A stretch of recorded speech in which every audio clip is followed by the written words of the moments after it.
name is Melissa and welcome to my channel.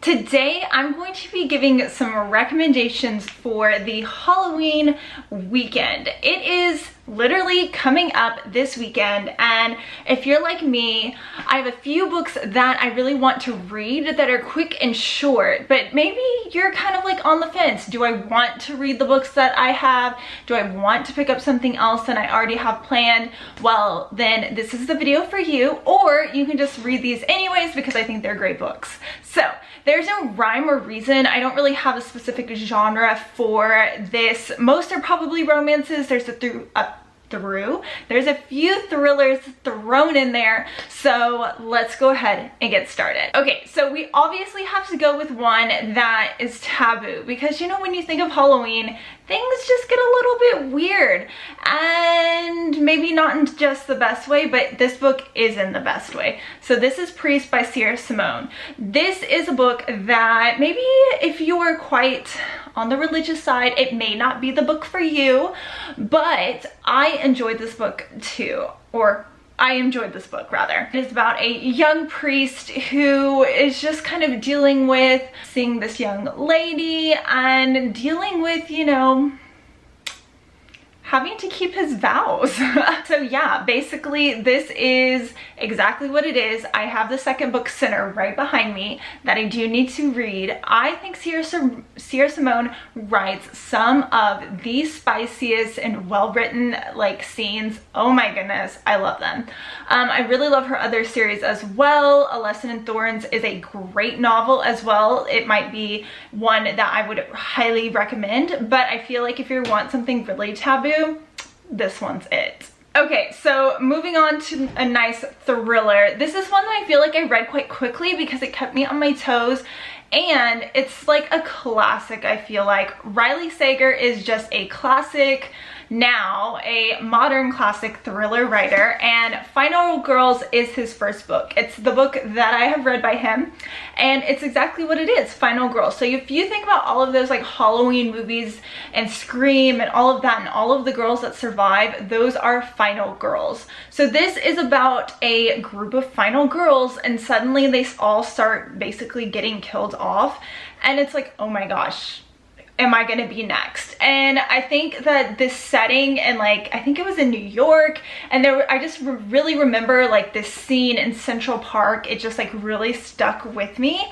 It isn't too long of a book, and I think just the fact that it's a thriller, these always read pretty fast for me. Like I said, Riley Sager's writing seems to be getting better and better from what I hear. So if you haven't picked this one up, I definitely highly recommend, especially this time of year. After you watch Scream, Halloween, all of those other movies, and you want to read about the girls that survive, this is it. This is it. Sorry, I'm having trouble talking right now. I've had way too much caffeine. So something I feel like might be a little bit random for this video, and it's one that I feel like I love this series. I've read pretty much all of them except maybe like the most recent one, and that is Every Heart a Doorway by Shannon McGuire. Each of these books is just so meaningful in so many different ways. They teach you different lessons, but not in like a preachy way.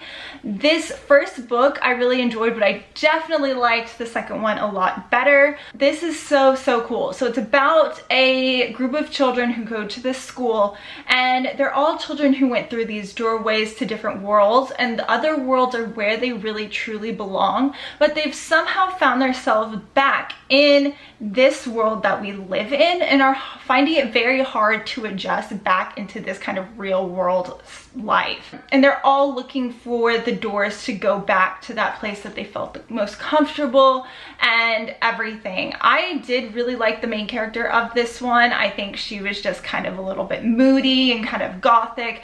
There is a like, not just like looking for their doors, there's definitely some thriller aspects in this really short novel as well. So if you want something quick and easy and just a really great book in general, I highly recommend this series. Any one of them are really good. The first two are definitely the darker ones, and I highly recommend. So switching it up about something that I have not talked about on my channel at all, and that is manga. This, I'm trying not to like show the reflection. This is Rosen Blood. This is the first one. I haven't continued on with the series because I obviously don't have the next ones, but this was so interesting, and the artwork in this was beautiful. Like it took me longer than normal to read this because I was just staring at the artwork because it was just so great.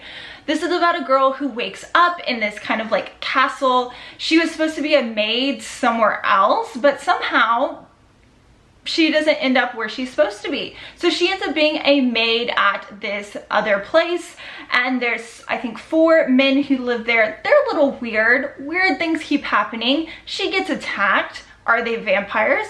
Probably, but this definitely had a little bit of a touch of a romance near the end, and definitely ended up on a cliffhanger, and I really want to continue on. Like I said, the artwork in this was stunning. If you like manga, haven't read this one, I think this one is pretty fluffy enough and not too horror-like, so it was pretty good. One of my favorite reverse harem series ever is going to be the Cruel Blackheart series. This, I think, is still on Kindle Unlimited if I'm not mistaken, but I loved this series. I really like the world that Candace has created. Most of her books are all in the same world, and all of the characters kind of interconnect. You see them in different ways, and they pop up in different scenes in other books, and this book is pretty dark.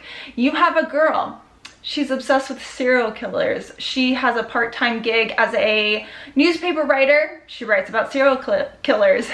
She also has a blog, and that's what she writes about. So let's just say she attracts said serial killers.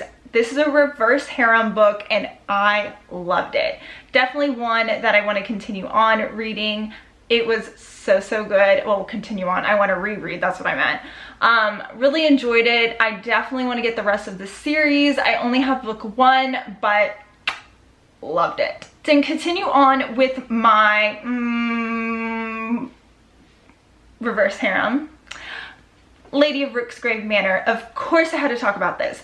This is one that is perfect for this time of year. It's about a girl who really embraces her sexuality, and she ends up becoming basically like an escort at this mansion, and it's just not for any type of gentleman. These are very rich monster gentlemen, so you're getting all kinds of nods to classic literature characters, and I devoured this. I loved this. The second book recently came out. Have I read it? No. Do I want to? Yes. Do I want to read this one? Of course. This book brought the steaminess. It gave you everything you wanted. You had sassiness. You had like characters that got along, didn't get along. It was great. There was a mystery involved. It had it all. So I definitely want to continue on. I think out of the books that I've read by this author, this is definitely one that I love the most. And for my thriller book that I have to mention because it is the very first thriller that I ever read, that's The Silent Patient. This book had a twist that I did not see coming. It is a psychological thriller. It is about a lady who ends up shooting her husband, and after doing so, doesn't speak again. So there's this psychologist who's like, okay, I'm gonna find out what's going on with this, and you get his perspective, and there's like letters that she writes, but she isn't ever speaking. And the twist at the end, I will never forget, because I was like shocked. I mean, don't get me wrong, it was my first thriller, so of course it was like quite shocking. But that being said, if you haven't read this one, I personally think it is one of the best thrillers that I've read to date yet. Not that I'm very well versed in thrillers, but I do think this one is very well worth the read if you are interested. But like I said, I think it's pretty quick and fast. I can read thrillers in like a day because they have me hooked so well. But yeah, I think you should read this if you haven't. Alrighty guys, thank you so much for watching my books to read over Halloween weekend video. I think that's what I'm gonna call it, and hopefully it gets out very, very soon. Even if you don't pick up any of these books for Halloween weekend, if you had other plans, like actually going out and socializing and doing fun things with other people in costumes, have fun, do it. My husband is actually trying to make me go to a Halloween party. I am dreading it. It's not a big like social person. My social anxiety just, it's not there. But that being said, if you read any of these books, or if you are planning on reading any other books, let me know. I would love to chat about it, talk about it in the comments down below. Happy Halloween and happy reading. Bye.